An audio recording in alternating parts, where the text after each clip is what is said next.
अब हम आते हैं अध्याय 14 के अंतिम चरण की ओर। श्लोक 25 से 27। यहाँ भगवान गुणातीत साधक की पूर्ण तस्वीर प्रस्तुत करते हैं और बताते हैं कि वह किन विशेषताओं से पहचाना जाता है। गुणातीत साधक न केवल संभाव रखता है बल्कि मित्र दुश्मन, सम्मान अपमान, लाभ हानि, इन सबको एक समान दृष्टि से देखता है। उसका जीवन त्याग, समर्पण और अटूट शांति से भरा होता है। और अंत में भगवान स्वयं उद्घोष करते हैं कि जो इस ज्ञान में स्थिर रहता है, जो भक्ति से मुझे अर्पित है, वही वास्तव में गुणों से परे होकर मेरे स्वरूप को प्राप्त करता है। यही इस अध्याय का शिखर है, जहाँ साधना केवल समता या वैराग्य नहीं रह जाती, बल्कि भक्ति और ईश्वर में लीनता बन जाती है। मानापमानयोस्तुल्यो मित्रारिपक्षयोः सर्वारंभ परित्यागी गुणातीतः स उच्यते। जो मान अपमान में समान रहता है, मित्र और शत्रु को एक समान दृष्टि से देखता है और सभी आरंभ यानी स्वार्थपूर्ण कार्यों का त्याग करता है, उसे ही गुणातीत कहा जाता है। यहाँ भगवान गुणातीत साधक की और गहन पहचान बताते हैं। वह ना सम्मान से फूलता है, ना अपमान से टूटता है। उसके लिए मित्र और शत्रु समान है, क्योंकि उसकी दृष्टि आत्मा में है, न कि व्यवहार में। और वह हर स्वार्थपूर्ण आरंभ का त्याग करता है, क्योंकि उसे मालूम है कि सब कर्म प्रकृति के गुणों से होते हैं, आत्मा से नहीं। यह स्थिति साधना के उच्चतम स्तर का परिचय है, जहाँ द्वंद्व पूरी तरह समाप्त हो जाते हैं। मान अपमान और मित्र शत्रु का फर्क मिटा दो। जो सबको एक दृष्टि से देखेगा, वही भीतर शांति पाएगा।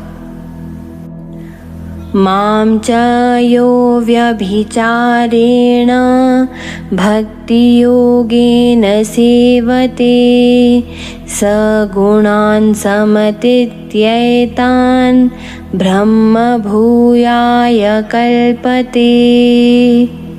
जो साधक अविचल भक्ति योग से मेरी सेवा करता है, वह इन तीनों गुणों को पार कर जाता है और ब्रह्म स्वरूप हो जाता है।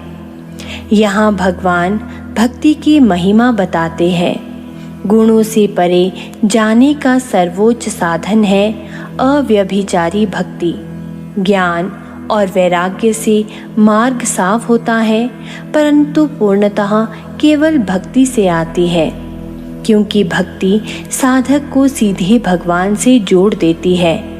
इस स्थिति में साधक स्वयं ब्रह्ममय हो जाता है, अर्थात भगवान के स्वरूप का अनुभव करता है। गुणों से परे जाने का सबसे सरल और गहन मार्ग है भक्ति। निरंतर भक्ति ही जीवन को ब्रह्म से जोड़ती है। ब्राह्मणो हि प्रतिष्ठाहं मृतस्य व्ययस्य च शाश्वतस्य च धर्मस्य सुखस्यैकान्तिकस्य च। क्योंकि मैं ही उस अविनाशी अमृतमय ब्रह्म की आधारशीलता हूँ, मैं ही शाश्वत धर्म और परम सुख का आश्रय हूँ। यहाँ भगवान अंतिम सत्य बताते हैं। ब्रह्म का भी आधार स्वयं भगवान है। वो केवल ब्रह्म ही नहीं, बल्कि शाश्वत धर्म और एकांतिक सुख के परम आश्रय है। इसका अर्थ यह है कि भक्ति से साधक केवल ब्रह्म में ही नहीं, बल्कि स्वयं भगवान के दिव्य स्वरूप में लीन हो जाता है। यही सर्वोच्च मुक्ति है, भगवत प्राप्ति। सच्ची शांति और सुख भ्रम से भी परे केवल भगवान में है। उनकी भक्ति से ही यह सर्वोच्च स्थिति प्राप्त होती है। श्लोक 25 से 27 हमें यह अमूल्य शिक्षा देते हैं कि गुणातीत साधक केवल ज्ञान और संभाव से महान नहीं बनता, बल्कि भक्ति और ईश्वर से एकत्व के कारण परम स्थिति को प्राप्त करता है। सच्चा गुणातीत वह है जो किसी के प्रति द्वेष नहीं रखता, सबको सम्मान दृष्टि से देखता है और अंततः अपनी चेतना को पूर्ण रूप से भगवान को समर्पित कर देता है। ऐसा साधक केवल मुक्त ही नहीं होता, बल्कि स्वयं भगवान के स्वरूप को प्राप्त करता है।